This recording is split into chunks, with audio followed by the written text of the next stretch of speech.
सही है। अभी हमने तो जॉब पे जाना होता है, बच्चे फिर जॉब वाले नहीं है लगता है। हमारी आज ऑफ हो गई है। आज हमने फेयरवेल पार्टीज ले ली हैं सेकंड ईयर से और फर्स्ट ईयर से। आज मैंने अपने सारे स्टूडेंट्स को खुदा हाफिज कह दिया। चले चले चले ठीक है सर। फिर तो अगर फीमेल को देख लें, उनको अगर इशू नहीं है तो 3-4 बजे अगर दिन टाइम हो सकता है तो वो भी कर सकते हैं, 4-5-6 बजे। ठीक है, मैं ये जो है ना 2 टाइम स्लॉट जो है ना पोस्ट कर दूंगा, एक 7:45 से 7:45 और एक असर के बाद से लेके, यानी असर से पहले करना पड़ेगा क्योंकि फिर तो अफ्तारी के टाइम तैयारी करनी होगी। वो ठीक है, जोर से असर के दरमियान में एक टाइम स्लॉट में दे दूंगा, तो जिसमें ज्यादातर लोग राजी हुए तो जी सर बेहतरीन टाइम है दोनों सर, बेहतरीन टाइम है सर। असर वाला टाइम में भी तो ठीक सर है ना सर। ही रखें सर असर से पहले वाला ठीक है सर। चलो मैं वो रखता हूँ ना, फिर उस हिसाब से फैसला जिसका। हाँ ठीक है। अच्छा जी देखिए, असर से पहले कितने बजे? असर से पहले असर अब होती किस वक्त है मुझे ये बताया जाए पहले तो। सर 4 बजे। सर 4:30 हो रही पहले सर पहले अब यही टाइम 4:30 बजे होती है 4:30 हो रही है। 7 से 8 वाला 4:30 हो रही है, अब पता नहीं रमजान फिर 3:30 से 4:30 कर लेंगे। सर 7 से 8 वाला टाइम बिल्कुल ठीक है। 3:30 से 4:30 बजे ठीक है, जो ज्यादा लोगों की 3:30 से 4:30 ठीक है सर। देखो हम अभी मैं पोस्ट कर दूंगा, पहले भी हमारा यही तरीका कार रहा है, कुछ तरह का क्लैश आता है तो मैं ग्रुप में पोस्ट कर देता हूँ, तो जैसे मेजॉरिटी की राय होगी ना उस हिसाब से चलेंगे। मेजॉरिटी से मुराद जो हमारे क्लासेस लेते हैं, कुछ तो लोग हैं ना वो परमानेंटली सिर्फ रिकॉर्डेड लेक्चर्स लेते हैं। आप लोग देखे होंगे कि काफी बच्चे हैं जो क्लासेस में नहीं आते लेकिन वो ग्रुप में फिर भी कह रहे होते हैं, तो वो तो उनके लिए तो मसला ही नहीं है ना, उन्होंने तो रिकॉर्डेड लेक्चर लेने वो किसी वक्त भी ले सकते हैं। जिन्होंने लाइव क्लास लेनी है उनकी जो राय होगी ना वो इसमें शामिल की जाएगी। सिर्फ चलें जी, आज हमने स्टार्ट करनी है सेशन लेयर। अच्छा अब ये आसान सी टॉपिक स्टार्ट हो गए हमारे, इसमें कुछ इतना खास पढ़ने को है कोई नहीं, और ना ही कोई इतना एक आधा चीज है जो एमसीक्यूज के हवाले से इंपॉर्टेंट है वो मैं बता दूंगा।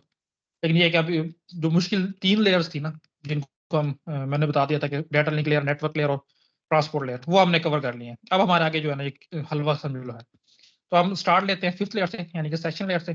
तो देखें जी, आज हम पढ़ेंगे सेशन लेयर क्या है, उसकी रिस्पॉन्सिबिलिटीज क्या क्या है। तो देखिए जैसे सेशन नाम से इसका जाहिर है, सेशन क्या होता है वैसे, अगर आप में से कोई बैंकिंग ऐप्स बल्कि सारे ही करते होंगे, यूज करते हैं, अगर कुछ देर के लिए आप मिनिमाइज कर दे तो दोबारा से आप लॉग इन होना, वहां पे लिखा आता है सेशन एक्सपायर्ड। तो क्या होता है टाइम सेशन आउट हो जाता है सर, वो टाइम आउट हो जाता है हमारा। इन्होंने प्री डिफाइंड टाइम सेटअप किया होता है कि इतनी देर में अगर कोई भी एक्शन परफॉर्म नहीं होता तो सेशन हमारा जो है वो टाइम आउट हो जाता है। वो 30 सेकंड जो भी बैंकिंग एप्स ने टाइम सेट किया होता है, तो उसके बाद नेक्स्ट क्वार्टर मतलब कि आपको दोबारा लॉगिन करके नया सेशन क्रिएट करके तभी आप ऑपरेट कर सकते हैं। विदाउट सेशन आप ऑपरेट कर ही नहीं सकते।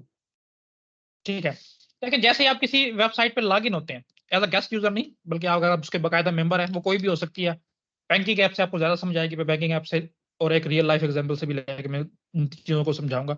लेट्स से कि अभी मैंने बैंकिंग एग्जांपल दिया, आपने उनके वेबसाइट पोर्टल पे या मोबाइल एप्लीकेशन पे लॉगिन हुए, तो क्या होता है कि बाय डिफॉल्ट जो है ना वो आपको एक ड्यूरेशन प्रोवाइड करता है कि लेट्स से जो है ना 300 सेकंड्स है आपके पास। अगर इस दौरान आपने कोई भी एक्टिविटी परफॉर्म नहीं की ना, तो इसका मतलब ये होगा कि आप अब मजीद वेबसाइट पे जो है ना एक्टिव नहीं है या मौजूद नहीं है। तो उस सूरत में क्या होगा कि आपकी जितनी भी एक्टिविटीज होंगी, जितना भी रिकॉर्ड्स होगा, वो सारा रीसेट कर दिया जाएगा। तो रीसेट उस ड्यूरेशन को कहते हैं जिस दौरान आप किसी स्पेसिफिक वेबसाइट या स्पेसिफिक एप्लीकेशन में अपना टाइम स्पेंड करते हैं, उस स्पेसिफिक ड्यूरेशन को सेशन कहते हैं।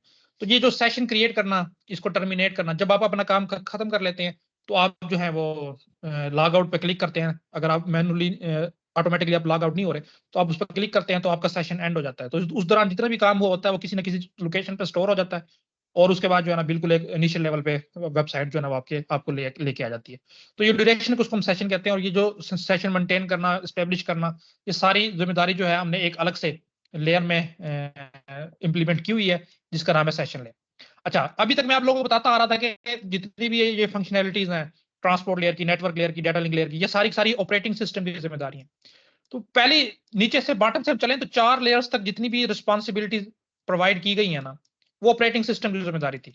इससे ऊपर 5th लेयर से ऑनवर्ड 7th लेयर तक यानी कि सेशन, उसके बाद प्रेजेंटेशन, और आखिर में हमारे पास आएगी एप्लीकेशन लेयर। ये इसकी जो 3 सर्विसेज हम पढ़ेंगे, ये कौन कौन सी सर्विसेज प्रोवाइड करती हैं, ये ऑपरेटिंग सिस्टम स्पेसिफिक नहीं है, ये एप्लीकेशन टू एप्लीकेशन वेरी करेगी। जैसे अभी मैं बैंकिंग के एग्जांपल दे रहा हूँ, तो इसमें कोई और एप्लीकेशन सर्विसेज होंगी जो एप्लीकेशन आपको प्रोवाइड करेगी। लेट्स से क्योंकि आप गेम खेल रहे हैं, उसमें कोई अलग से सर्विसेज होंगी जो वो प्रोवाइड कर रही होगी। तो ये जो सेशन लेयर की, प्रेजेंटेशन लेयर की और एप्लीकेशन लेयर में जितनी भी चीजें पढ़ेंगी ना, ये जो एप्लीकेशन आप यूज कर रहे हो, जिसने इसको कोड किया, जिसने इसको प्रोग्राम किया है, उस प्रोग्रामर की जिम्मेदारी है कि ये चीजें आपको प्रोवाइड करें। लेट्स से अभी हमने सेशन मेंटेन करने की बात की कि 300 सेकंड का सेशन होता है। लेट्स से वो कह देता है कि मैं 500 का सेशन प्रोवाइड कर रहा हूं, तो वो बिल्कुल कर सकता है। जब वो कोड कर रहा है तो उसने ये टाइम आउट टाइम लगाया, तो वो 500 लगा सकता है। उसका मतलब हुआ कि ये ऑपरेटिंग सिस्टम की मजीद अब जिम्मेदारी हमारी खत्म हो गई है। इस लेयर पर हम जितनी भी चीजें पढ़ेंगे, तो ये जो एप्लीकेशन बना रहा होता है, उस प्रोग्रामर की या कोडर की जिम्मेदारी होती है इन चीजों को इम्प्लीमेंट करना। अगर वो नहीं कर रहा तो वेल एंड गुड है, अगर वो कर रहा है तो फिर उसी ने की हुई है, उसी के हिसाब से ये चीजें चलेंगी। ऑपरेटिंग सिस्टम का इसमें कोई किरदार नहीं। तो सेशन लेयर से अब हमारे ऑनवर्ड जो है कहने की बारी है कि प्रोग्रामर की जिम्मेदारी शुरू हो गई। तो देखें जी, 5th layer in the open system interconnection, OSI model की 5th लेयर है नीचे से। Allow user on different machines, एक ऐसा यूजर वो किसी और मशीन पे है और दूसरा किसी और मशीन पे है, टू एस्टेब्लिश एक्टिव कम्युनिकेशन। जैसे अभी मैंने सेशन की एग्जांपल दी थी, सेशन वो ड्यूरेशन है जिसमें आप एक्टिव रहते हो, तो ये अलाउ करता है एक्टिव कम्युनिकेशन को बिटवीन देम, इन दो मशीन्स के दरमियान जो अलग अलग जगह पे ज्योग्राफिकल लोकेशन पर मौजूद होती है। किस किस चीज के लिए रिस्पॉन्सिबल है देखें। एस्टेब्लिश करेगी सेशन को, अभी हम देख लेंगे सेशन क्या होता है। मेंटेन करेगी, सिंक्रोनाइज भी करेगी, हम सिंक्रोनाइजेशन भी पढ़ लेंगे क्या होता है, और आखिर में टर्मिनेट भी करेगी। ये 4 इसकी मेन रिस्पॉन्सिबिलिटीज हैं, हम इनको बारी बारी देखेंगे क्या है। अच्छा, कोई आपसे पूछ लेता है सेशन लेयर की क्या फंक्शनैलिटीज हैं, क्यों इंपॉर्टेंट है, तो कुछ ये चीजें हैं जो आप लोग बोल सकते हो। देखो पहला नंबर पे है dialogue controller. Dialogue controller specify करता है कि ये जो दो अभी हमने एग्जांपल ली थी कि एक मशीन ये है लेट से ए और एक मशीन है बी लेट से, ये आपस में किस तरह से कम्युनिकेट करेंगे, किस तरह से बताते हैं, मोड क्या है इनका, सिंप्लेक्स है, हाफ डुप्लेक्स है, फुल डुप्लेक्स है। तो डायलॉग कंट्रोलर में ये चीज डिसाइड की जाती है कि जब दो ये मशीन्स आपस में कम्युनिकेट करेंगी तो उनका मोड ऑफ कम्युनिकेशन क्या होगा। यानी कि दोनों डिवाइसेस एक दूसरे को डाटा भेज सकती हैं, सिर्फ एक भेज सकती है, अगर दोनों भेज सकती हैं तो क्या वो बैक वक्त भेज सकती है। ये 3-4 चीजें जो है वो डायलॉग कंट्रोलर के थ्रू कंट्रोल की जाती हैं। फिर टोकन मैनेजमेंट है। टोकन मैनेजमेंट हमने टोकन रिंग में ही पढ़ा था कि बैक वक्त अगर 2 या 2 से ज्यादा स्टेशन डाटा भेजना चाहें तो किसको अलाउ किया जाएगा। लेट्स से कि आप एक कंप्यूटर पे सेम अकाउंट से लॉगिन है, दूसरे मोबाइल पे सेम अकाउंट से लॉगिन है, और ये आपको कोई सर्वर है, तो आप अगर दोनों से बैक वक्त कोई परफॉर्म करना शुरू करोगे, लेट्स से व्हाट्सएप वेब की एग्जांपल ले लो। व्हाट्सएप वेब आपने एक टैब में ओपन की तो फौरन से वो कह देता कि ठीक है आपकी ओपन हो गई है।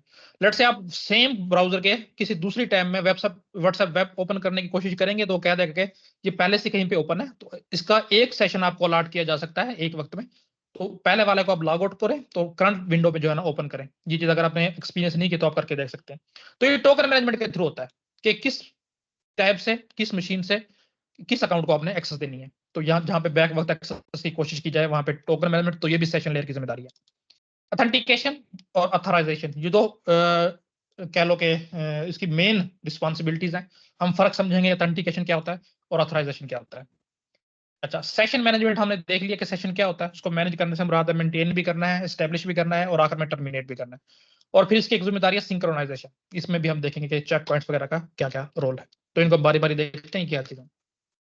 इससे पहले कुछ चीजें हैं जो आप लोगों ने याद रखनी है। सबसे पहले जो आपने बात याद रखनी है वो ये है कि जितनी भी सर्विसेज सेशन लेयर आपको प्रोवाइड करेगी वो आरपीसी के थ्रू करेगी। आरपीसी क्या है?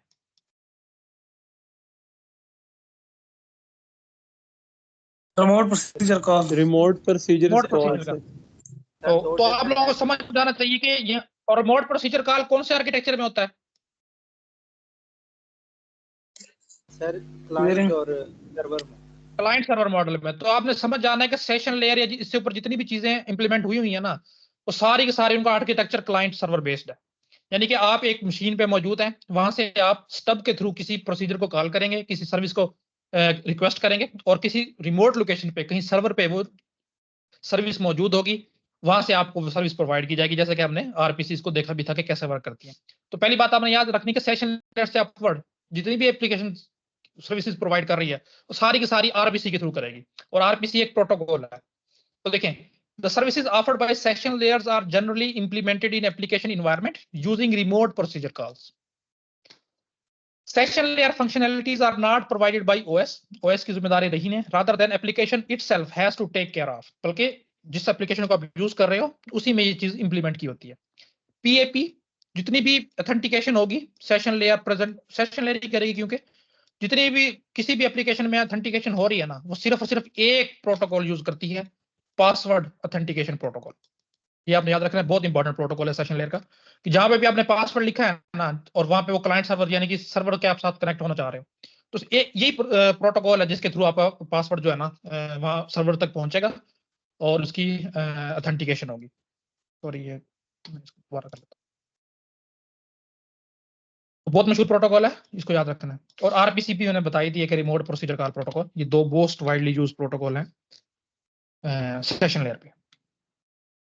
स्लाइड्स होगी सबको? Yes sir. ठीक है। अच्छा, इसका पहला काम हम देख रहे थे कि डायलॉग कंट्रोलर। डायलॉग कंट्रोलर मैंने हल्का सा बता भी दिया था क्या है, हम इसको मजीद अब देख भी लेते हैं क्या है। देखिए, session layer works as dialogue controller. अच्छा, डायलॉग कंट्रोलर क्या है? देखें, ये डायलॉग कंट्रोलर का काम है, responsible to identify the mode of the communication in a particular. अच्छा, मैं अगेन करता हूं।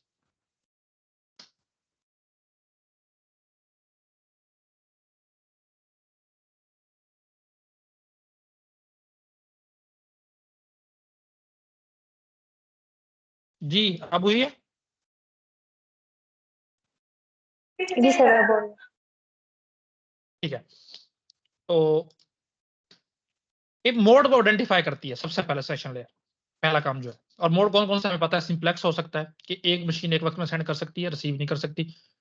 हाफ डुप्लेक्स हो सकता है कि दोनों मशीन आपस में सेंड कर सकती हैं लेकिन बैक वक्त नहीं। और फुल डुप्लेक्स, दोनों बैक वक्त भी सेंड कर सकती हैं। तो कौन सा है वो आइडेंटिफाई करेगी।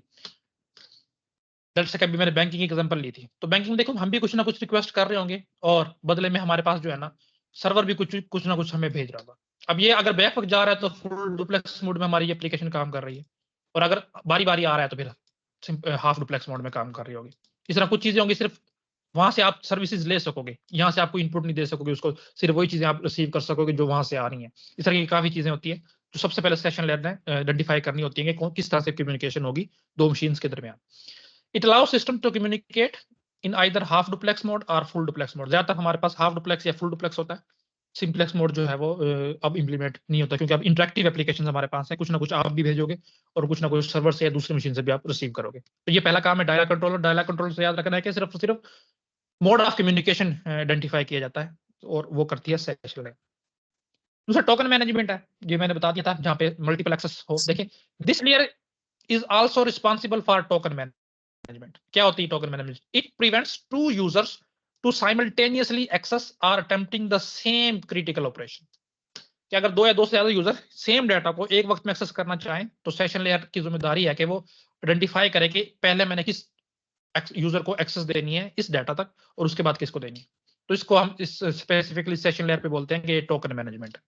टोकन जिसकी बारी होती है, जैसे टोकन आप कहीं भी जाएं तो टोकन होता है, उसके टोकन के हिसाब से आपकी फिर आपको सर्व किया जाता है। तो वो यहाँ पे कंसेप्ट है टोकन मैनेजमेंट का। अच्छा, अब ऑथेंटिकेशन और ऑथराइजेशन को समझना क्या है। सर ये जो देखिए जी सर जी होता है वो भी सेशन पे बेस्ड क्या क्या कह रहे हैं? करते हैं हम, वो सेशन पे बेस करता है। क्या चीज? आपकी आवाज कट कट के आ रही है। कोई सर जी सर कंटिन्यू करें। अच्छा, ठीक है। अच्छा, देखिए, अब हम एग्जांपल लेके चलते हैं। लेट्स से आपने जो है जिम में आप डेली जाते हो, तो जिम में जाने की क्या रूटीन है आपकी, उस हिसाब से हम देखेंगे ऑथेंटिकेशन क्या है, ऑथराइजेशन क्या है। तो देखें जी, getting into the gym requires a membership card. जाहिर है, आप जब जाओगे तो पहले आपको आपसे कुछ ना कुछ आइडेंटिटी के तौर पे आपसे लिया जाएगा कि वाकई आप जिम से बिलोंग करते हो या नहीं। अगर आपने वहां पे बकायदा मेंबरशिप ली हुई तो कोई ना कोई आपके पास प्रूफ होगा, लेट्स से एक आईडी कार्ड है जो जिम वालों ने आपको प्रोवाइड किया था। तो जैसे ही आप इंटर होते हो तो सबसे पहले आपकी आईडी कार्ड चेक किया जाता है। तो ये आपकी ऑथेंटिकेशन है। तो हमें पता चल गया कि जिस भी वेबसाइट पे या जिस भी रिमोट मशीन पे हम एक्सेस करना चाहेंगे, तो हमें पहले अपनी पहचान जो है ना वहां पे करवानी पड़ेगी। और पहचान कराने का वेब नेटवर्क्स पे क्या सबसे बेस्ट तरीकाकार है कि आपके पास यूजर नेम और पासवर्ड होता है। तो याद रखिएगा, ऑथेंटिकेशन होती है कि आप अपने आप को आइडेंटिफाई करवा रहे हो। इस चीज से यूजर क्रेडेंशियल्स है जो ज्यादा तौर पर आपके पास यूजर नेम और पासवर्ड या ईमेल और पासवर्ड होता है। तो ऑथेंटिकेशन ये है, your proof that you are who you say you are, क्या आप वही हैं जो आप प्रिटेंड कर रहे हैं कि आप हैं। लेट्स से कि मेरी रजिस्ट्रेशन नहीं है और मैं जाके जिम में कह देता हूँ कि मेरी तो रजिस्ट्रेशन है, मुझे जो है ना वर्कआउट करने दी जाए, तो कहेंगे ठीक है आप अपने आप को ऑथेंटिकेट करें। तो मैं जाहिर है वो मेरे पास कार्ड होगा तो मैं उनको ऑथेंटिकेट करवा सकूंगा, अपने आप को पहचान करवा सकूंगा, अदरवाइज जो है वो मुझे एंट्री नहीं दी जाएगी। तो बिल्कुल इसी तरह है, अगर आपके पास आप कहते हो कि लेट्स से मैं एजाज हूँ और मेरे वेबसाइट जो है बैंकिंग ऐप है उस पर आप लॉगिन होना चाह रहे हो, तो वो आपसे जो है ना मेरा यूजर नेम और पासवर्ड रिक्वायर करेगी। तो अगर आप वाकई में हूं तो आपको पता है वो आप प्रोवाइड कर दोगे, अदरवाइज नहीं। तो ऑथेंटिकेशन आपकी जो ओरिजिनलिटी है, आपकी ऑथेंटिसिटी है, वो प्रोवाइड करने के लिए जरूरी होती है किसी भी रिमोट लोकेशन। अच्छा, द कार्ड, अभी हम जो एग्जांपल ले रहे थे कि आपके पास कार्ड होगा, membership card is like your user name, वो बिल्कुल इसी तरह है जैसे कि आपका यूजर नेम है एंड पासवर्ड, और पासवर्ड है किस लिए, for logging into a website, किसी वेबसाइट पे लॉग ऑन होने के लिए। Once you show your card, एक दफा आपने अपना कार्ड शो करवा दिया, you are granted access to gym, और बिल्कुल इसी तरह होता है कि फिर आपको जिम में एक्सेस दे दी जाती है कि आप जिम में चले जाएं। बिल्कुल इसी तरह जब आप यूजर नेम और पासवर्ड किसी वेबसाइट पे या किसी ऐप पे डाल देते हो तो आपको उसके इंटरफेस तक या आपके पोर्टल तक एक्सेस दे दी जाती है। तो ऑथेंटिकेशन याद रखिएगा, यूजर नेम और पासवर्ड के थ्रू जब आप अपनी ओरिजिनलिटी को प्रूफ करवाते हो कि हाँ मैं वाकई वही हूँ जो मैं प्रिटेंड कर रहा हूँ, तो इस प्रोसेस को बोलते हैं ऑथेंटिकेशन। ऑथराइजेशन इससे अलग है, ऑथराइजेशन ऑथेंटिकेशन के बाद आता है, पहले ऑथेंटिकेट होते हैं आप, उसके बाद जो है फिर आपको ऑथराइज किया जाता है कि आप क्या क्या काम कर सकते हो। तो हम नेक्स्ट देखेंगे। ऑथेंटिकेशन भी याद रखना है कि सेशन लेयर की जिम्मेदारी है, और ऑथेंटिकेशन के लिए भी मैंने बता दिया था कि जो प्रोटोकॉल यूज होता है वो है PAP, पासवर्ड एक्सेस प्रोटोकॉल जो था आपके पास। तो देखें ऑथराइजेशन क्या है हमारे पास। आफ्टर, अभी जिम के एग्जांपल लेकर हम चलते हैं। आफ्टर कंफर्मिंग योर आइडेंटिटी, एक दफा आपने आइडेंटिटी परफॉर्म करवा दी, कंफर्म करवा दी, it is essential to determine what rights and permission you have, कि उसके बाद आपको बताया जाएगा कि आप जिम के अंदर ये काम कर सकते हो। लेट्स से मैं एग्जांपल लेता हूं कि जिम में जो है ना थर्ड फ्लोर है, फर्स्ट सेकंड और थर्ड। जो बिल्कुल नए नए बंदे आते हैं ना उनको आप फर्स्ट फ्लोर तक एक्सेस दे रहे हो सिर्फ, कि यहाँ पे ये बेसिक सी मशीन्स हैं, ये काम आप कर सकते हो। कुछ दिनों के बाद वो लेट्स से कि महीना दो उसने जिम में लगाया, उसने सारी मशीनों को यूज करना शुरू कर दिया, अब वो थोड़ी सी एक्सट्रीम किस्म की एक्सरसाइज करना चाह रहा है, तो हम कह देते हैं कि ये न्यू बी या लेवल 1 जो हमारे पास है ट्रेनी है या कुछ भी कह लो, वो यहाँ तक सिर्फ महदूद है। उसके बाद वो थोड़ा सा अपने आप को ग्रो कर जाता है, तो उसके बाद हमने उसको एक्सेस दे देनी है फ्लोर 2 तक। उस पर कुछ ज्यादा एक्सट्रीम मशीन है, कुछ ज्यादा वेट उठा सकता है, अपने आप को श्रेड कर सकता है या कुछ भी कर सकता है। और बिल्कुल एक्सट्रीम जो बाकायदा किसी प्रोफेशनल लेवल की तैयारी कर रहे हो, उसके लिए पार्टिसिपेट कर रहे हो, बॉडी बिल्डिंग कर रहे हो, उनकी कॉस्टली मशीन्स हैं, उनके ट्रेनर भी अलग है और उनकी फीस वगैरह भी ज्यादा है, तो हमने उनको बिल्कुल फ्लोर 3 पे अलग किया हुआ है। तो जैसे आप जाओगे ना आपको बताया जाएगा कि आप बिल्कुल नए नए आए हो, तो सिर्फ आप लेवल यानी कि फ्लोर 1 तक आपकी एक्सरसाइज में जो मशीन है आप यूज कर सकते हो। तो ये आपको ऑथराइजेशन दी जा रही है कि सिर्फ और सिर्फ ये फ्लोर है आपके पास, इसमें आप ये काम कर सकते हो, तो इसको हम कहते हैं कि ऑथराइजेशन। तो इसी तरह जब आप थोड़ा सा ग्रो कर जाओगे, वहां पे आप अपनी पहचान बना लोगे, ट्रस्ट डेवलप कर लोगे या कुछ भी हो सकता है, तो उसके बाद आपको लेवल 2 यानी कि फ्लोर 2 तक एक्सेस दी जाएगी, तो आपकी ऑथराइजेशन ज्यादा हो जाएगी, और एट द एंड आप लेवल 3 यानी कि फ्लोर 3 पे भी जा सकते हैं। तो बिल्कुल इसी तरह होता है, आपको पता है कि लेट्स से आप किसी वेबसाइट के एडमिन हो और मैं यूजर हूं, तो आपके पास जो एक्सेस होगी वो मुझसे ज्यादा होगी। आप पूरी वेबसाइट में कोई भी चेंजेस कर सकते हो, किसी को भी ऐड कर सकते हो, किसी का पासवर्ड रीसेट कर सकते हो, कुछ भी कर सकते हो, जबकि मेरे पास नहीं है। मेरे पास सिर्फ और सिर्फ मेरा वो वेब पोर्टल है, मेरी प्रोफाइल है, या कुछ में मखसूस से काम है जो मैं कर सकता हूँ, सिर्फ वही कर सकता हूँ। जैसे कि फेसबुक एग्जांपल ले लें, मैं पोस्ट कर सकता हूँ, कुछ चीज शेयर कर सकता हूँ या किसी की प्रोफाइल वगैरह व्यू कर सकता हूँ, जबकि लेट्स से पीछे एडमिनिस्ट्रेटर बैठा है, वो कुछ भी कर सकता है, मेरा पासवर्ड देख सकता है, मेरा डाटा देख सकता है, किसी की भी प्रोफाइल तक एक्सेस कर सकता है, चाहे वो प्राइवेट है, लॉग लगा हुआ है, कुछ भी है, किसी की भी मैसेंजर तक एक्सेस कर सकता है। उसके बाद बहुत ज्यादा जो है ना वो अथॉरिटी है। तो बिल्कुल यही चीज अथॉराइजेशन है सिर्फ। तो देखिए कंफर्म आपने कर लिया तो आपको बताया जाएगा कि आप ये काम कर सकते हो। Even you have an account at gym, देखो बेशक आपके पास अकाउंट मेंबरशिप भी है जिम की, लेकिन इसका ये मतलब नहीं है कि आप हर काम वहां पे कर सकते हो। You may not be allowed to enter. अच्छा, हो सकता है कि ठीक है आपके पास कार्ड था, उन्होंने कार्ड चेक किया तो पता चला कि आपने लास्ट मंथ जो है ना फी पे नहीं की, तो बेशक आपके पास कार्ड भी है, ऑथेंटिकेट भी आप हो गए, लेकिन आपको एक्सेस नहीं दी जाएगी कि ये काम आप कर सकते हो। तो बिल्कुल इसी तरह कुछ चीजें होती हैं, आप बेशक आपका अकाउंट भी होगा लेकिन आप काम मखसूस लिमिटेड कर सकोगे किसी भी वेबसाइट पे, इस तरह की आप चीजें देखोगे।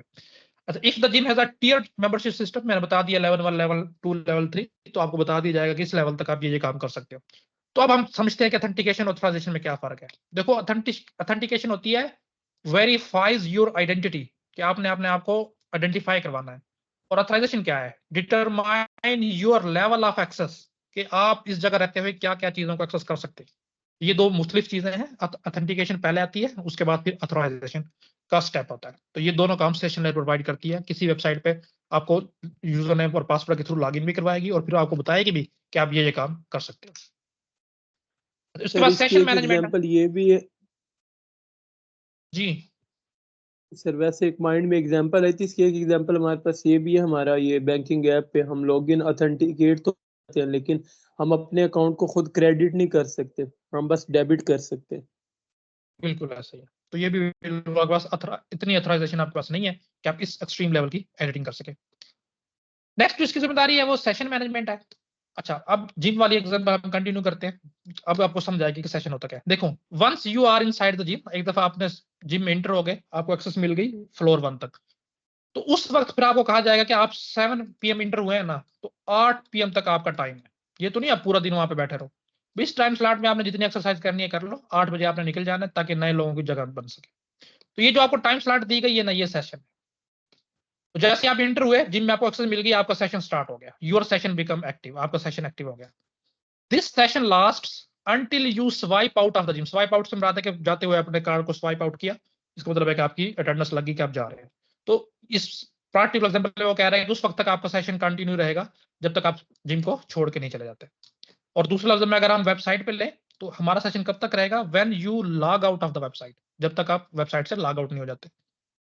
While your session is active, जब तक आपका सेशन एक्टिव है, you can access the various feature and functionality of the gym, like the weight section or the pool। वही बात है, जब तक आप जिम में हो तो मखसूस चीजों तक एक्सेस कर सकते हो।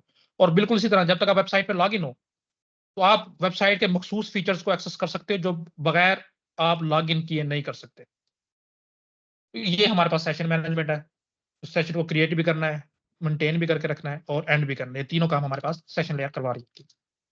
अच्छा, सिंक्रोनाइजेशन इसका एक काम है, वो उसको समझ लो कि सिंक्रोनाइजेशन होता क्या है। एक मिनट मुझे दीजिएगा सिर्फ।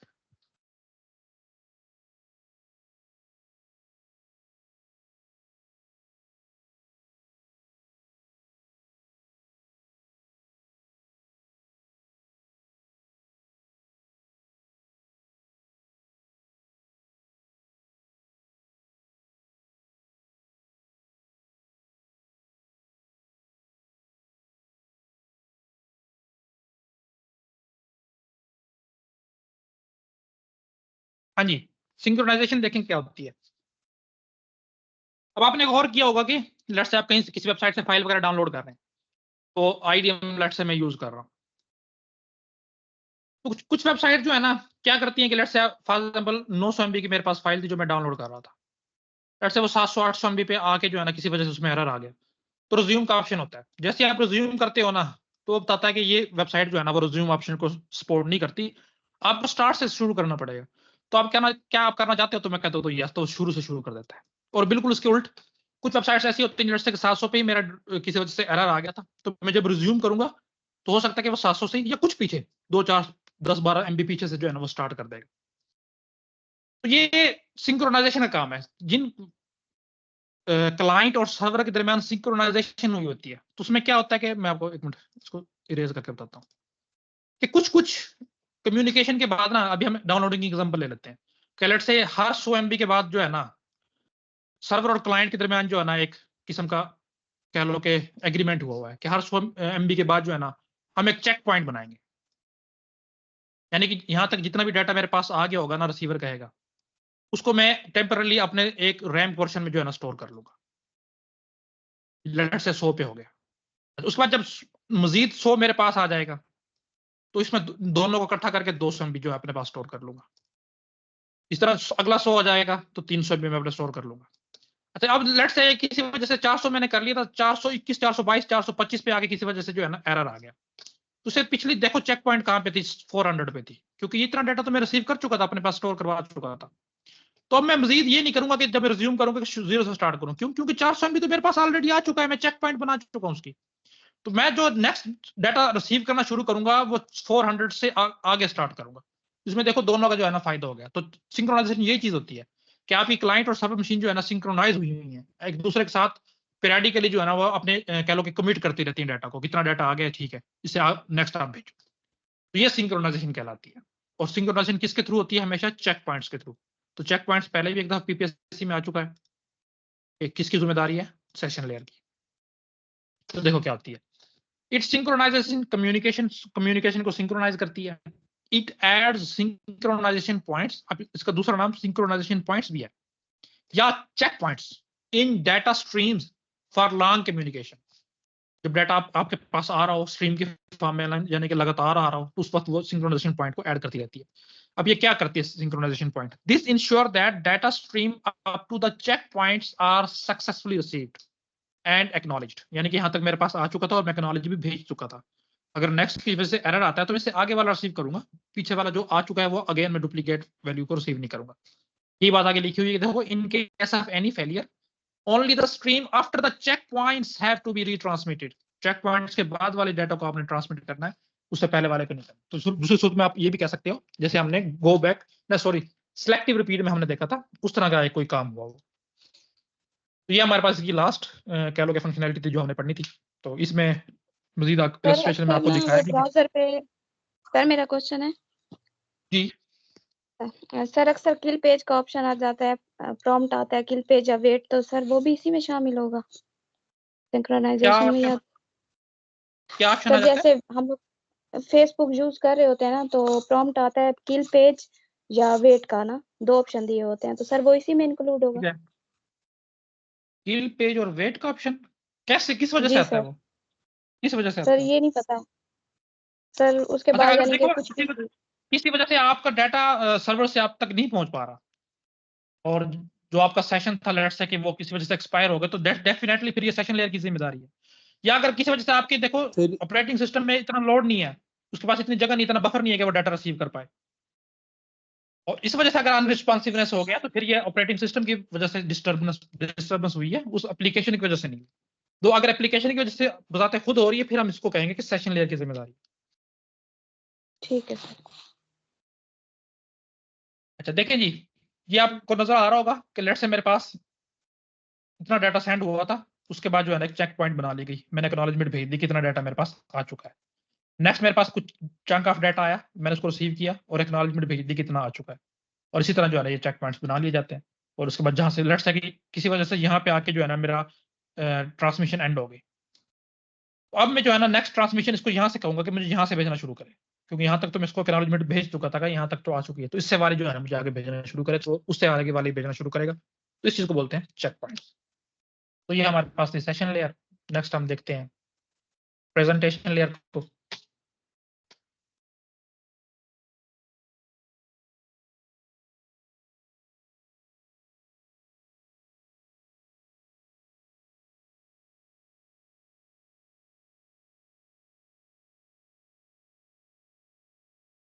देखिए जी, प्रेजेंटेशन लेयर में हम वही जो पहले देखते आ रहे हैं, प्रेजेंटेशन लेयर क्या है, उसकी रिस्पॉन्सिबिलिटीज क्या है, इन चीजों को हम डिस्कस करेंगे। अच्छा जी, ये देखें प्रेजेंटेशन लेयर क्या है। 6 layer in open system interconnection, और इसे मॉडल की 6 लेयर है। The presentation layer presents the data. अब इसको प्रेजेंटेशन क्यों कहते हैं, इसका नाम ही बता रहा है कि ये डाटा को जो है ना ऐसी फॉर्मेट में प्रेजेंट करती है एप्लीकेशन लेयर को या यूजर को कि वो उसको अंडरस्टैंड कर सके। बस इसका इतना सा काम है। अभी अंडरस्टैंड करने से क्या मुराद है, अभी हम आगे चलेंगे तो हमें समझ आना शुरू हो जाएगी। लेकिन प्रेजेंटेशन से आपने याद रखना है कि इस सूरत में प्रेजेंट करती है कि वो उसको अंडरस्टैंड कर सके। देखें, the presentation layer presents the data in a readable format from an application for an application layer perspective. ये भी हम देखते हैं क्या। अच्छा, ये इंपॉर्टेंट पॉइंट है, इसको ट्रांसलेशन लेयर भी बोला जाता है। तर्जमे का काम करती है, ट्रांसलेशन का काम करती है, ये भी हम देखेंगे ट्रांसलेशन कैसे करती है। इसी तरह इसको दूसरा नाम इसका सिंटैक्स लेयर भी है, कहीं आप ये भी पढ़ोगे, सिंटैक्स लेयर भी इसको बोला जाता है। और इस पे जो सबसे ज्यादा प्रोटोकॉल यूज होता है वो हमारे पास SSL है, secure socket layer.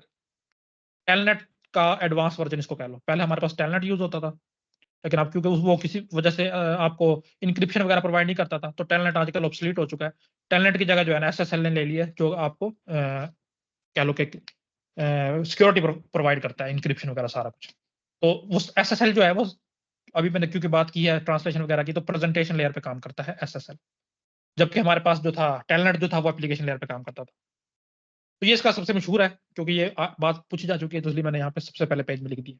Translation layer से याद रखना है कि प्रेजेंटेशन लेयर का दूसरा नाम है, और SSL सिक्योर सॉकेट लेयर ये सबसे ज्यादा यूजर वाला प्रोटोकॉल है जो कि प्रेजेंटेशन लेयर पे काम करता है।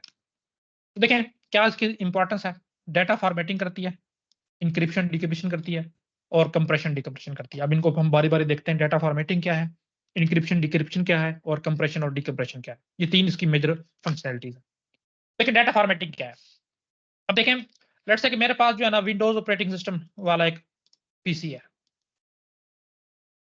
और मैंने जिसको डाटा भेजना है लेट्स से उसके पास कोई मैकिंटॉश ऑपरेटिंग सिस्टम इंस्टॉल हुआ है, कोई मैकबुक है यानी लेट्स से। अब मेरा जो ऑपरेटिंग सिस्टम विंडोज में जितनी भी इनकोडिंग हुई हुई है ना, वो हुई हुई है लेट्स से यूनिकोड में। जो भी मैं लिखता हूँ वो यूनिकोड में तब्दील हो जाता है। जो भी मैं कैरेक्टर लिखूंगा यूनिकोड में तब्दील हो जाएगा। और जो मैकिंटॉश जो बंदा यूज कर रहा है उसकी जो कोडिंग है लेट्स से हम बोल लेते हैं वो एस्काई में।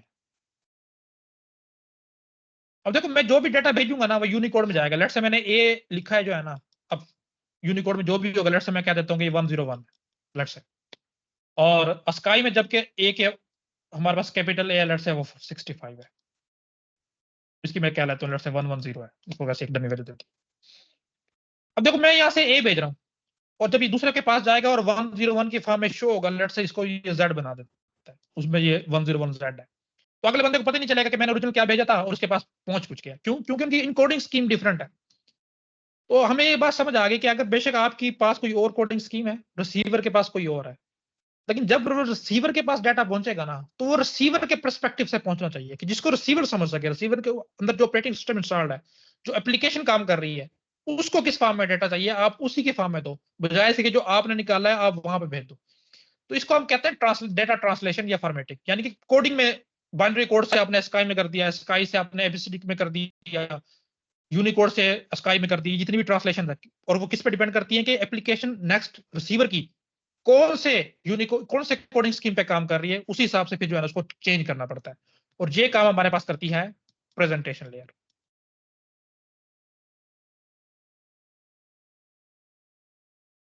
तो हम इसको देख लेते हैं कि फॉर्मेटिंग या ट्रांसलेशन से क्या मुराद है। देखें what if the sender device and receiver device understand different format of codes. अभी मैंने एग्जांपल दे दिए कि अगर सेंडर और रिसीवर सेम कोडिंग फॉर्मेट पे काम नहीं कर रहे, अलग अलग है, तो क्या करना पड़ेगा। वन डिवाइस एग्जांपल दे रहा है कि one device understand ASCII code and another device understand EBCD या FCD जो भी आप बोलते हैं उसको कोड। तब देखो ये दोनों बिल्कुल डिफरेंट कोडिंग स्कीम है। अगर आप उसी कोड में भेज दोगे उधर जाके वो कुछ और लफ्ज बन जाएगा। तो इसका मतलब है कि हम इसको चेंज करना पड़ेगा। Data must be translated into a code that the recipient understand। ऐसे कोड में आपको कन्वर्ट करना पड़ेगा जिसको रिसीवर समझ सके, और यही हमारे पास प्रेजेंटेशन लेयर की पहली जिम्मेदारी है। तो presentation layer does the job. तो ये काम हमारा, हमें समझ आ गया कि जितनी भी कोडिंग में इंटर कन्वर्जन होगी वो सारी की सारी प्रेजेंटेशन लेयर की जिम्मेदारी होगी। अच्छा नेक्स्ट हमारे पास इंक्रिप्शन और डिक्रिप्शन है। इंशाल्लाह हम इसको डिटेल में पढ़ेंगे जब हमारे पास नेटवर्क सिक्योरिटी का टाइम हमारे लिए बचा, तो हम देखेंगे क्रिप्टोग्राफी में कि इंक्रिप्शन और डिक्रिप्शन क्या होती है। अभी के लिए आप समझो कि जब भी आपका डाटा जो है ना, ये आप सर एक वर्ड की प्रोनाउंसिएशन में ये आप इसे ASCII कह रही हैं, ASCII प्रोनाउंस नहीं होता। जैसे मर्जी पढ़ लो यार, इसको कोई इतना नहीं है। देखो ब्रिटिश में और अमेरिकन में फर्क है। नहीं सर मैं वैसे पूछ रहा हूँ, मैं वो ब्रिटिश अमेरिकन एक्सेंट में नहीं जा सर, मैं शायद मैं समझता मैं गलत पढ़ता हूँ, क्या मतलब कि ASCII क्या है सर मैं गलत भाई सारी मैं गलत हूँ यार। वर्ड है आस्काई। ASCII लफ्ज है ये। जैसे आप डाटाबेस को गलत पढ़ते हो, वो डाटाबेस है, तो जो बस जुबान जद आम हो जाए, ASCII लफ्ज है ये। Okay sir okay. गूगल पे इसकी प्रोनाउंसिएशन चेक करना ना। सर आपने वो जैसे वो वर्ड बताया था ना कि वो जैसे आप एक इंटरव्यू में गए थे तो आपने वर्चुअल को विर्चुअल कहा था, तो वो वर्चुअल घुसट सा बिल्कुल शुरू हो गया था। मैं इसलिए पूछ रहा हूँ कोई हाँ ऐसा मथे ना पड़ जाए जो ASCII बोले तो आगे से पड़ जाए हमें। हाँ बिल्कुल ऐसा हो सकता है। बस जिसने बेइज्जती करनी है वो कोई भी चीज ढूंढ लेता है। चलें जी देखें, whatever data is being transmitted between the sender and the receiver, the data must be secure। अब मैं बता रहा था कि जैसे ही आपका डाटा निकल के किसी पब्लिक नेटवर्क के थ्रू जाता है। जाहिर आपको पता है कि पूरा नेटवर्क आपने ऑन तो नहीं किया हुआ। लेट्स से आपने पाकिस्तान से अमेरिका में भेजना है, जो ये पूरा नेटवर्क है आपने तो ऑन नहीं किया हुआ, पब्लिक नेटवर्क है। और पब्लिक नेटवर्क की सबसे बड़ी एग्जांपल आपके पास इंटरनेट है। और हम कहते हैं कि इंटरनेट तो क्योंकि पब्लिक नेटवर्क है तो अनसिक्योर है। अनसिक्योर से क्या हम कि तकरीबन पता नहीं रास्ते में कितने बंदों ने कितने नेटवर्क से गुजर के जाना है, उन तक ये डाटा अवेलेबल होगा। अब देखो एक्सेसिबल में और अवेलेबिलिटी में हमें पता है फर्क होता है। अवेलेबल सबको होगा, एक्सेसिबल सिर्फ उसी को होगा जिसके लिए इंटेंडेड है। लेकिन कुछ बंदे हैं जिनके पास थोड़ा सा ज्यादा नॉलेज आ जाता है, तो वो जब अनसिक्योर चैनल से आपका डाटा ट्रैवल कर रहा होता है तो किसी वजह से वो उसको एक्सेस कर सकते हैं। तो अगर तो आपका डाटा सिंपल टेक्स्ट में है, जैसे मैंने लिखा कि I am a boy for example, और उसको बिल्कुल इसी तरह भेज दिया, तो वो जब जा रहा होगा तो कोई बंदा उसको एक्सेस कर सकता है। और वो अगर किसी वजह से किसी तरह उसको खोल लेता है तो उसको पता चल जाएगा क्या डाटा जा रहा है, तो आपकी जितनी प्राइवेसी है वो ब्रीच हो जाती है। उसके लिए देखो आप इस बंदे को मना नहीं कर सकते कि आप यार इस तरह ना करो कि यहाँ से इसको ब्रीच ना करो या एक्सेस ना करो। पता नहीं कितने बंदे होंगे, हम किस किस को रोक सकते हैं। हाँ, दूसरा तरीका हमारे पास ये है कि यार हम इसको जो है ना, जो डाटा हम भेज रहे हैं इसको प्लेन टेक्स्ट में सिंपल इसी तरह लिख के ना भेजें।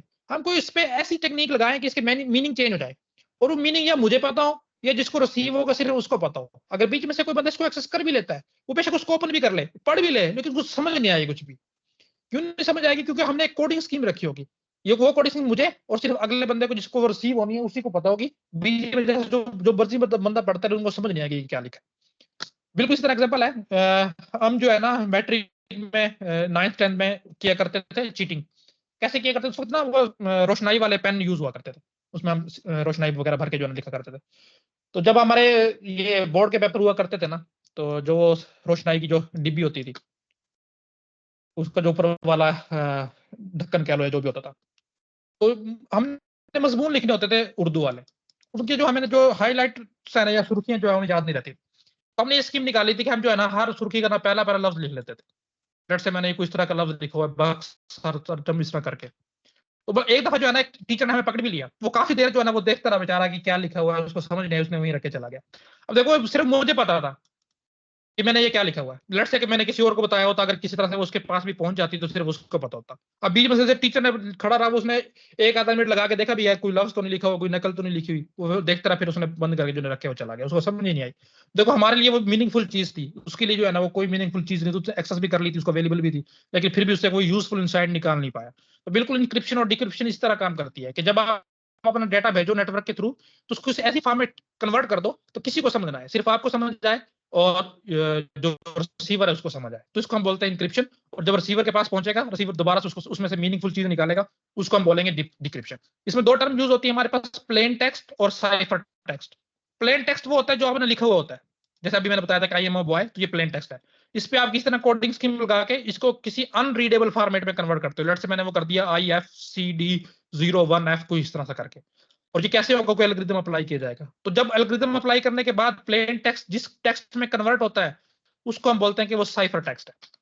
तो ये दो टर्म इसमें याद रखनी है अभी के लिए, बाद में जब हम क्रिप्टोग्राफी पढ़ेंगे तो इसमें सारे देख लेंगे। देखो, whatever data is being transmitted between the sender and the receiver, the data must be secure. An intruder, जैसे मैंने एग्जांपल दी थी किसी हैकर की, can hack the data passing between the sender and the receiver. वो channel को hack कर सकता है, उसमें से डाटा एक्सेस कर सकता है। Hackers can modify the data and sends the modified data to the receiver to create false communication. ये भी हो सकता है कि ठीक है उसने डाटा पढ़ा, आई एम ए बॉय लिखा हुआ था, उसने उसको चेंज करके आई एम ए गर्ल कर दिया और आगे भेज दिया। तो इस तरह करके भी वो चेंज कर सकता है। जरूरी नहीं है कि उसको कुछ चीज अगर मिल गई है तो सिर्फ उसको रोक के आगे ना भेजे, वो आगे भेज सकता है लेकिन अपने हिसाब से चेंज करके भेज सकता है कि अगले बंदे को फॉल्स कम्युनिकेशन हो जाए। The presentation layer is responsible for encrypting. Encrypting मैंने समझा दिया, प्लेन टेक्स्ट को साइफर टेक्स्ट में कन्वर्ट करना, एंड डिक्रिप्टिंग, साइफर टेक्स्ट को अगेन प्लेन टेक्स्ट में कन्वर्ट करना। Data to avoid data leakage and data modification, इन दोनों चीजों से बचने के लिए इनक्रिप्शन और डिक्रिप्शन चीज यूज की जाती है, और वो जिम्मेदारी है सेशन लेयर की। स्टेप्स क्या होंगे इसमें? देखो प्लेन टेक्स्ट होगा आपके पास, उस पर आप कोई एल्गोरिथम अप्लाई करोगे तो वो साइफर टेक्स्ट में कन्वर्ट हो जाएगा। साइफर टेक्स्ट को आप जो है ना आप भेजोगे, ये जा भी रहा है, किसी ने एक्सेस कर भी लिया उसको समझ नहीं आएगा। रिसीवर के पास साइफर टेक्स्ट पहुंच गया, उसने वही एल्गोरिथम सेम अप्लाई किया तो उसके पास प्लेन टेक्स्ट आ जाएगा। तो ये तीसरा स्टेप्स होगा कि साइफर टेक्स्ट को अगेन प्लेन टेक्स्ट में कन्वर्ट कर लिया जाएगा। तो ये हमारे पास इंक्रिप्शन और डिक्रिप्शन का प्रोसेस है। इसमें आपको इलस्ट्रेशन समझ भी आ जाएगा। लेट्स से कि ये सेंडर है, इसने अभी प्लेन टेक्स्ट लिखा, आई एक्सीडेंटली सा your web browser history, you and I R done. इस तरह कोई मैसेज इसने लिखा, अब इसने भेजना है, तो देखो कुछ ना कुछ वो एक एल्गोरिथम अप्लाई कर रहा है, और इस एल्गोरिथम को उसने इस प्लेन टेक्स्ट पे अप्लाई किया, और उसके बाद देखो जो उसके पास साइफर टेक्स्ट आया वो इस तरह का बन गया। देखो कुछ समझ नहीं आ रहा कि क्या लिखा हुआ है, और इस टेक्स्ट को वो भेज देगा चैनल पे, यानी कि पब्लिक नेटवर्क के थ्रू। अगर ये किसी ने इसको पकड़ भी लिया तो वो समझ नहीं पाएगा। तो लेट्स से अब इसने भेजा तो, और ये रिसीवर के पास पहुंच गया, ये रिसीवर है। अब रिसीवर ने वो रिसीव किया तो ये साइफर टेक्स्ट ही किया, वो अगेन इसको सेम एल्गोरिथम से गुजारेगा, एल्गोरिथम जो है इसको अब प्लेन टेक्स्ट दोबारा से प्रोवाइड कर देगा। तो ये हमारे पास इंक्रिप्शन और डिक्रिप्शन का एक सिंपल सा इलस्ट्रेशन है जो मैंने आपको समझाई है। बीच में बहुत टेक्निकलिटीज होती हैं, लेकिन सिंपल से आप इसको इस तरह समझो। नेक्स्ट जो हमारे पास सर प्रेजेंटेशन की जिम्मेदारी है जी, जैसे व्हाट्सएप हमें end to end encryption provide करती है, उसे कोई भी नहीं बिल्कुल रीड कर सकता। बिल्कुल वही यही चीज है कंप्रेशन एंड।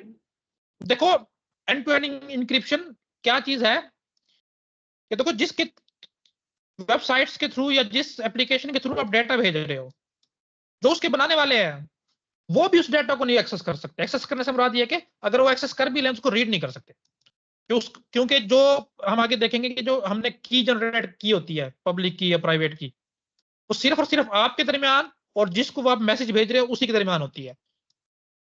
व्हाट्सएप वालों को भी नहीं पता होता कि वो कौन सी की जनरेट हुई है, उसके साथ कैसे डिकोड ये मैसेज किया जाएगा। तो एंड टू एंड इंक्रिप्शन का मुराद ये है कि व्हाट्सएप भी चाहे तो आपका डाटा जो है वो डिकोड नहीं कर सकती। जी सर, अच्छा, ये वो डिस्क्रिप्शन में लिखा होता है सर।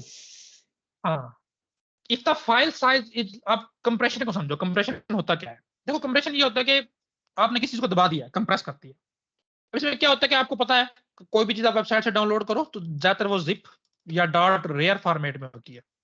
जैसे मैंने अभी माइक्रोसॉफ्ट ऑफिस डाउनलोड किया है, वो 700 MB का है और जिप फॉर्मेट में है वो। तो उसको मैं जब उसको मैं एक्सट्रैक्ट करता हूँ, अनजिप करता हूँ, तो लेट्स से वो 1.3 GB हो जाता है। और बाकी ऐसा होता है, आपने देखा भी होगा। तो क्या होता है कि कुछ हमारे पास एल्गोरिथम्स है, वो क्या काम करते हैं कि डाटा के साइज को कम कर देते हैं। एक हमने पढ़ा भी था जो हमारे साथ पिछले बैच से जिन्होंने कंटिन्यू किए हुआ है, हाफमैन कोडिंग एल्गोरिथम में हमने पढ़ा था। हाफमैन कोडिंग वो यही काम करता था, और सेशन लेयर पे सबसे ज्यादा हाफमैन कोडिंग ही यूज होती है डाटा को कंप्रेस करने के लिए, कि जो डाटा आपने भेजना है उसको कंप्रेस करके कम साइज करके वो भेजो, ताकि ट्रैवल करने में भी उसको आसानी हो, और जब अगले बंदे के पास पहुंच जाए तो वो दोबारा से उसको डीकंप्रेस करके ओरिजिनल डाटा जो है उसमें से वो निकाल सके। तो बस यही चीजें हैं, कंप्रेस और डीकंप्रेस। देखो if the file size is large it becomes difficult to transmit the large file over the network. तो इस सूरत में हमारे पास कंप्रेशन काम आती है। Compression is the method of diminishing the size of file transmit data easily in less time. ठीक है जी, when the compressed data reaches the receiver, जब रिसीवर के पास पहुंचेगा कंप्रेस हुआ the data is reconstructed back to the original size, उसको किसी तरह से हम दोबारा से ओरिजिनल डाटा में कन्वर्ट कर लेंगे, and the process is called decompression, और इस प्रोसेस को हम बोलते हैं डीकंप्रेशन। दो तरह की हमारे पास कंप्रेशन होती है, एक को हम बोलते हैं लॉसी कंप्रेशन और एक को हम बोलते हैं लॉसलेस कंप्रेशन। लॉसी कंप्रेशन ऐसी होती है कि जब आपने किसी डाटा को कंप्रेस किया और उसके बाद जब डीकंप्रेस करते हो तो कुछ डाटा जो है ना उसमें से लॉस हो जाता है आपके पास। लेट्स से फाइल्स, इमेज की एग्जांपल है, तो अक्सर जगह पे लिखा होता है कि 25 KB से आप फाइल जो है ना बड़ी उसको अपलोड नहीं कर सकते, तो आप फाइल को कंप्रेस करते हो। लेट्स से आपके पास 100 KB की थी, आपने 25 KB की बना दी, ठीक है।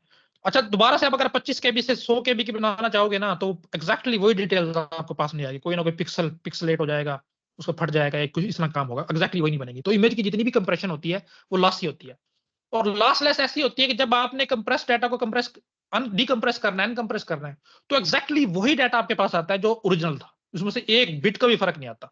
तो ऐसी कंप्रेशन को हम कहते हैं लॉसलेस कंप्रेशन। फाइल्स वगैरह हैं, गेम्स वगैरह हैं, जब वो कंप्रेस होकर आती हैं, जब आप उसको अनकंप्रेस करते हो तो वो लॉसलेस कंप्रेशन के थ्रू, एल्गोरिथम के थ्रू कंप्रेस हुई होती है, ईच एंड एवरी फाइल दोबारा से आपको रिट्रीव हो जाती है।